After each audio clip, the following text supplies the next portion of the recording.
75 लोगों को मार दिया जाए सिर्फ इसलिए कि इनको अवैध रेत उत्खनन करना है। किसी ने रोका होगा, नहीं करने दिया होगा, 75 लोगों को मार डाला। अवैध खनन, यह शब्द सुनते ही आपके मन में क्या आता होगा?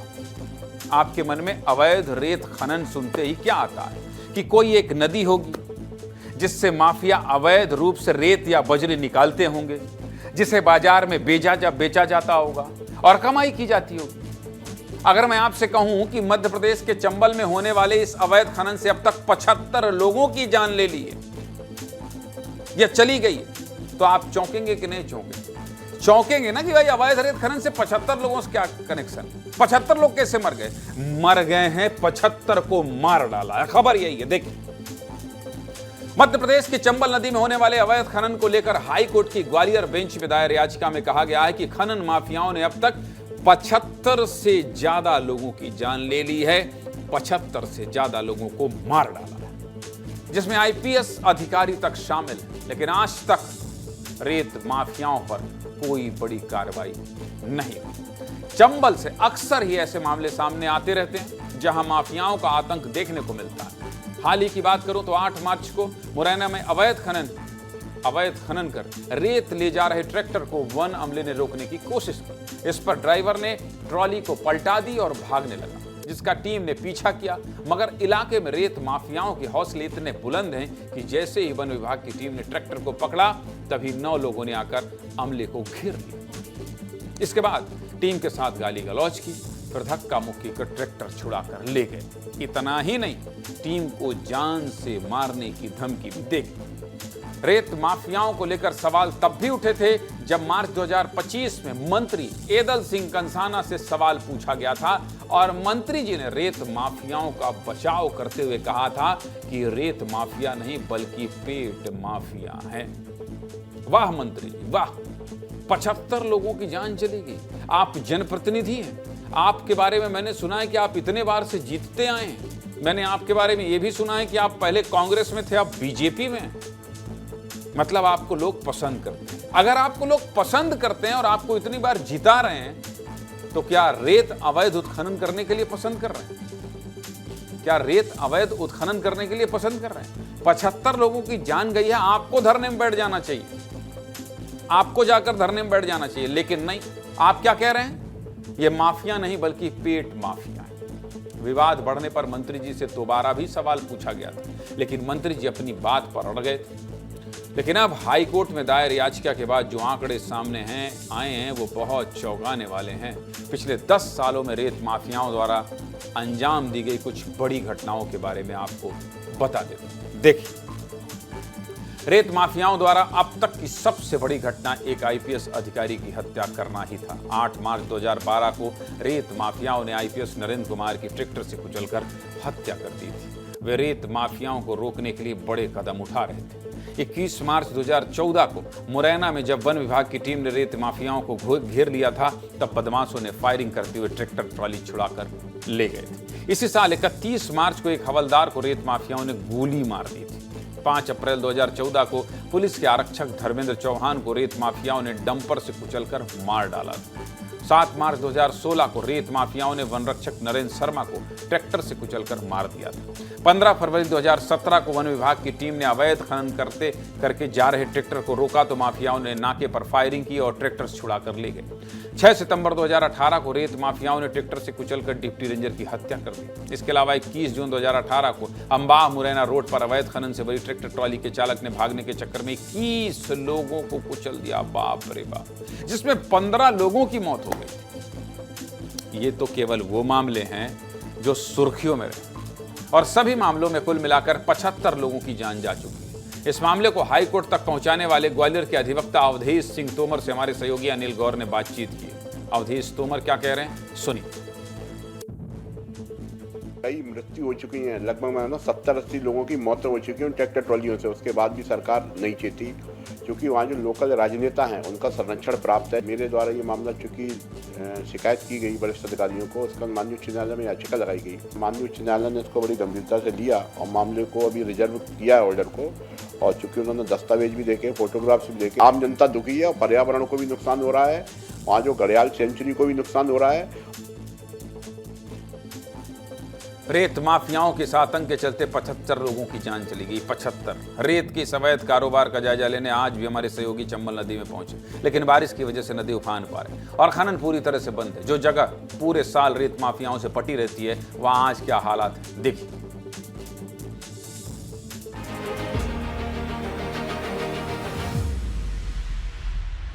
चंबल का यह वही राजघाट पुल है जहां पर रेत माफियाओं का हमेशा आतंक रहता है। अभी बारिश का मौसम है और यही वजह है कि ये जो चंबल नदी है ये पूरी तरह से उफान पर है।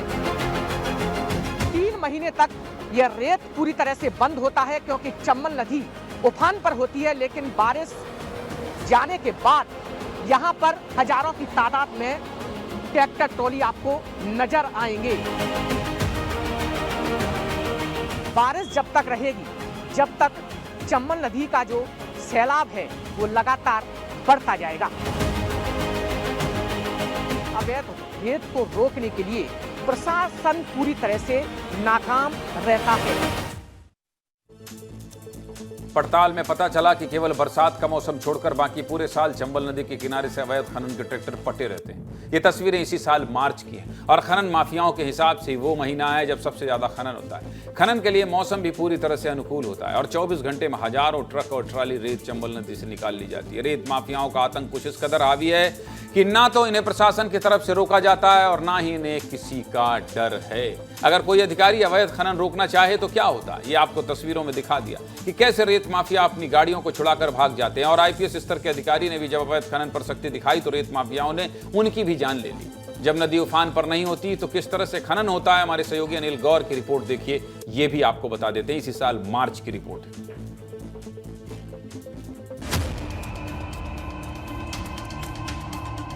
ये वही जगह है जहां पर फिर से रेत माफिया सक्रिय हो गए हैं और लगातार यहां से रेत निकाल रहे हैं।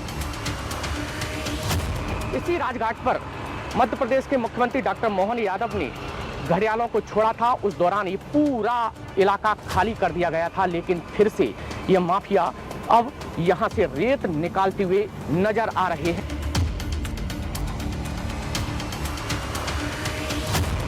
यहाँ का प्रशासन और पुलिस इन माफिया पर कार्रवाई करने की बजाय फिलहाल हाईकोर्ट में दायर की गई याचिका के बाद हमारे सहयोगी अनिल गौर एक बार फिर अधिकारियों के पास पहुंचे। इस पूरे मामले पर अधिकारियों से बात करने के लिए हम सबसे पहले मुरैना एसपी समीर सौरभ के पास पहुंचे, लेकिन एसपी समीर सौरभ ने बात करने से ही मना कर दिया। वैसे एसपी समीर सौरभ ने आज तक कभी अवैध खनन पर बात ही नहीं की है। न जाने कितनी बार हमारे संवाददाता एसपी साहब के पास जाते हैं, लेकिन एसपी साहब कोई बात नहीं करते हैं। कोई बात नहीं, एसपी साहब मत बात करिए। एसपी साहब ने बात नहीं की तो हमारे सहयोगी अपर कलेक्टर के पास पहुंचे, लेकिन एसपी साहब आपको एक बात बता दूं, आप जिले के एसपी हैं, आईपीएस अधिकारी हैं। एक आईपीएस की हत्या की है इन रेत माफियाओं ने।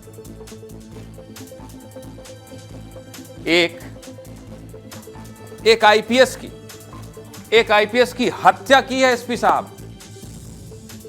इन रेत माफियाओं ने हत्या की है, हत्या।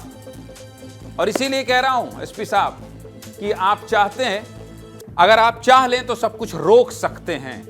वो कौन सी मजबूरी है, वो कौन सी मजबूरी है जिसकी वजह से इतने लोग मारे जा चुके हैं, लेकिन अवैध रेत उत्खनन नहीं रुक रहा है। 75 लोगों की जान चली गई, जिसमें एक आईपीएस भी। सोचिए। लेकिन हमारे सहयोगी ने जब सरकारी बाइट नहीं मिली तो अपर कलेक्टर से बात करने पहुंचे। सुनिए वो क्या कह रहे हैं। देखिए, अब इस तरह का आंकड़ा तो मेरे पास नहीं है, लेकिन हाँ ये जानकारी मिली है किसी के द्वारा इस आशय के याचिका माननीय उच्च न्यायालय खंडपीठ ग्वालियर में लगाया गया है, जिसमें शायद वन मंडलाधिकारी पार्टी हैं, उनके द्वारा इसमें एफिडेविट भी पेश किया जा चुका है। ये नहीं कहा जा सकता है कि रोकथाम की कार्रवाई नहीं करते हैं। उसके बाद भी 100% सफलता नहीं मिल पाई है, ये जिला प्रशासन स्वीकार करता है, लेकिन निरंतर कार्रवाई दंडात्मक होती रहती है और जब्ती की कार्रवाई भी होती है। अधिकारी कह रहे हैं हमें कोई जानकारी नहीं, अगर आपको कोई जानकारी होती है तो हम इतने लोग नहीं मारे गए, तो अब तक इतने लोग नहीं मारे गए। सीधे मुद्दे की बात यही है कि अधिकारी क्या कह रहे हैं पता है, हम इस बात को स्वीकार करते हैं कि 100% सफलता नहीं मिलना चाहिए, मिलना चाहिए। ये कैसा बयान है, ये कैसा बयान है अधिकारियों का कि हमको 100% सफलता नहीं मिले, तो काहे बैठे हैं वहां भाई, क्यों बैठे हैं? बैठना ही नहीं चाहिए। इतने लोगों की जान चली जाए और आप कहें कि सफलता नहीं मिल रही है, तब तो आप समझ लीजिए आप क्या बोलते हैं। मैं आपको ब्रजेश जी के पास लेकर चलता हूं, मेरे ग्रुप एडिटर हैं ब्रजेश राजपूत जी, वो भी गए हैं वहां उस इलाके में। और हम लोग जब मध्य प्रदेश की खबरें ब्रजेश जी देखते थे और आप एबीपी न्यूज में हुआ करते थे, तब अगर मध्य प्रदेश से कोई सबसे बड़ी खबर रेत माफियाओं से जुड़ी आती थी तो वो आपके कैमरे से आती थी, आपके नजर से आती थी, हम लोग उसे देखकर बड़े हुए हैं। लेकिन आपके साथ भी एक ऐसी घटना घट गई, सालों से आप मध्य प्रदेश की पत्रकारिता कर रहे हैं, जिसमें आप भी फंस गए थे। हुआ क्या था वो वाकया मैं आपके शब्दों से सुनना चाहता हूं, ताकि विस्तार न्यूज के दर्शक समझें कि कब से ये चल रहा है। ब्रजेश जी। निश्चित ही ज्ञानी, ये खबर बहुत ही प्रभावी तरीके से आपने दिखाई है और दूर बैठ के समझा ही नहीं जा सकता कि कितने बड़े पैमाने पे रेत का उत्खनन होता है, उसमें लाखों करोड़ रुपए का पैसा इन्वॉल्व होता है। छोटे सिपाही से लेके थानेदार, बड़े अधिकारियों तक सारा पैसा बढ़ता है और पूरा एक नेटवर्क होता है। और जिस इलाके की हम बात कर रहे हैं, खासकर ग्वालियर, चंबल और मुरैना की, तो उस मुरैना में कई दफ़ा हम गए हैं और वहाँ पे कई दफ़ा जान पे बनाई है, क्योंकि आपको नदी किनारे जाना पड़ता है कवरेज के लिए, और पूरा नदी के आसपास के जितने गाँव हैं वहाँ पर खेती के लिए ट्रैक्टर नहीं खरीदे जाते, वहाँ ट्रैक्टर खरीदे जाते हैं रेत उत्खनन के लिए। तो मैं कहता था कि यहाँ पर रेत का उत्खनन कुटीर उद्योग है, यानी कि हर घर करता है, क्योंकि इतना आसान है कि आप रेत खोदिए, कोई आपको रोकने वाला नहीं है, बाजार में जाके बेच आइए, और वहाँ से फिर ट्रैक्टर ट्रक से जाता है, ट्रक फिर बाहर जाता है। तो कई जगहों पे ये इसका परिवहन होता है, कोई रोक टोक नहीं होती, जो भी रोकता है उसको पैसा दे दिया जाता है, सबका पैसा बंधा होता है। जो रोकने की कोशिश करता है तो उसका हाल वही होता है जो 13 साल पहले IPS नरेंद्र कुमार के साथ हुआ था। वो घटना भी होली के दिन की है शायद, और उस होली का दिन था, तब उस दिन वो अकेले सड़क पे पहुंच गए थे और कुछ लोग जो ट्रैक्टर लेके वहाँ से रेत उत्खनन करके निकल रहे थे, उन्होंने उनको रोकने की कोशिश की और उन्होंने ट्रैक्टर उनके ऊपर चढ़ा दिया। तो ऐसी घटनाएं भी हुई हैं। हम लोग भी जब कई दफ़ा गए हैं तो वहाँ बुरी तरह फंस गए हैं, और कई दफ़ा उन जगहों पे जाने के लिए कुछ एक्टिविटी करके जाना पड़ता था, जैसे कि हम लोग कुछ चने ले जाते थे और वहाँ जो आसपास मंदिर बने हैं वहाँ पे बंदरों को चने खिलाते थे और कैमरा शूट करते थे। या फिर जो बड़े MLA या जो उस इलाके के प्रभुत्व वाले लोग हैं उनसे पूछ के जाते थे, तब फिर वहाँ उन इलाकों तक जा पाते थे। दूसरी सबसे बड़ी बात क्या है कि जब चंबल की बात करते हैं, ऐसे तो मध्य प्रदेश में उत्खनन भोपाल के पास सीहोर में, होशंगाबाद में नर्मदा के किनारे होता है, नर्मदा को लोग लाख पूजे, मगर उसकी रेत लगातार उत्खनन होता है, नर्मदा के सीने को छलनी किया जाता है। मगर यदि हम बात चंबल के रीजन की करें तो यहाँ पे क्या है कि चंबल रीजन में तो एक रेत का एक ट्रैक्टर निकालना भी बहुत बड़ा गुनाह है, क्योंकि वो नेशनल घड़ियाल सेंचुरी है। सेंचुरी में उत्खनन करना, सेंचुरी में खुदाई करना, सेंचुरी में बिना परमिट के अंदर घुसना, सब बहुत बड़े अपराध है। तो जब चंबल चूँकि साफ पानी की नदी है, वहाँ पे डॉल्फिन होती है, वहाँ पे घड़ियाल होते हैं, तो घड़ियालों के संरक्षण के लिए वो सेंचुरी बनी हुई है, और उन घड़ियालों के हैबिटेट के बीच में ये ट्रैक्टर जाते हैं। और सबसे बड़ी बात, जो घड़ियाल है वो रेत में आके अंडे देता है, तो रेत में आके अंडे देता है, तो वो सारे अंडों को तोड़ते हुए वहाँ जाते हैं और वो रेत उत्खनन करके लाते हैं। तो वहाँ से जो भी ट्रैक्टर निकल के आ रहा है, यानी कि वो गैर कानूनी काम करके आ रहा है। और ब्रजेश जी, अब सोचिए, अभी ADM से बात कर रहे थे, अभी अपर कलेक्टर से बात कर रहे थे मेरे सहयोगी, वो ये मान रहे हैं। सोचिए कितने सालों से आप कवर कर रहे हैं, आपने दिखाया है, देश को दिखाया है, लेकिन वो इस बात को स्वीकार कर रहे हैं कि हम इस बात को मानते हैं कि हम 100% रोकने में नाकाम है। ये किस तरह का बयान है सिस्टम का ब्रजेश जी? क्या नाम, गजब संयोग है कि मैं यहाँ बैठा हूँ, मेरे ऑफिस में मेरे पीछे एक अवार्ड है, ये रेड इंक अवार्ड है, और ये रेड इंक अवार्ड मुझे मिला था सैंड माइनिंग इन मुरैना की की स्टोरी दिखाने के चक्कर में। ये राइडिंग का अवार्ड है मुंबई प्रेस क्लब का, 2013 मुझे मिला था, सैंड माइनिंग इन मोरेना। यानी कि हम लोगों ने इलाकों में जाते हैं और एक सबसे बड़ी बात, जो चिंता आप कर रहे हो, जो चिंता हम कर रहे हैं, वो चिंता सुप्रीम कोर्ट ने भी की है। और सुप्रीम कोर्ट ने एक स्पेशल टास्क फोर्स बनाई हुई है। उस टास्क फोर्स में पुलिस है, उस टास्क फोर्स में STF है, उस टास्क फोर्स में फॉरेस्ट डिपार्टमेंट के लोग हैं। इन तीनों के ऊपर जिम्मेदारी है कि यहाँ किसी भी प्रकार का चंबल के किनारे उत्खनन को रोका जाए। मगर ये तमाम लोग इतने बड़ी ताकत होने के बावजूद रोकने में असफल होते हैं, क्योंकि उसमें सबसे बड़ा संरक्षण स्थानीय नेताओं का होता है। वो स्थानीय नेता इनको फ़ोन करके धमकाते हैं, सब कुछ करते हैं, और इन सब तमाम लोगों के हौसले बुलंद होते हैं। और इस सब में इतना पैसा इन्वॉल्व है, इतना पैसा इन्वॉल्व है कि जितनी आप और हम कल्पना भी नहीं कर सकते।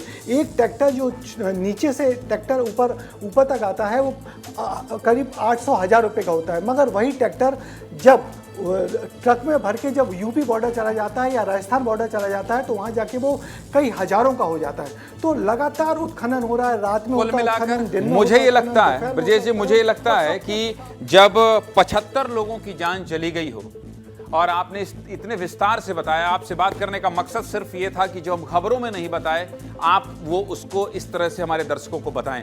तो कुल मिलाकर हम इस उम्मीद के साथ इस खबर को छोड़े जाते हैं कि 75 लोगों की जान, और इसीलिए मैंने वॉल पे SP साहब को डाला कि SP साहब आप भी IPS हैं और एक IPS की जान गई है, कम से कम अपने एक सहयोगी के नाते कदम तो उठाइए। हो सकता है उनके कदम पीछे खींचने के लिए रस्सी बांधे हों, राजनीतिक संरक्षण मिल रहा हो, जो भी हो, सवाल कई हैं। उन सवालों के साथ इस खबर को छोड़े जाते हैं, लेकिन 75 लोगों की जान चिंताजनक बात है। आपका बहुत बहुत धन्यवाद इतने विस्तार से इस पूरे प्रकरण को समझाने के लिए।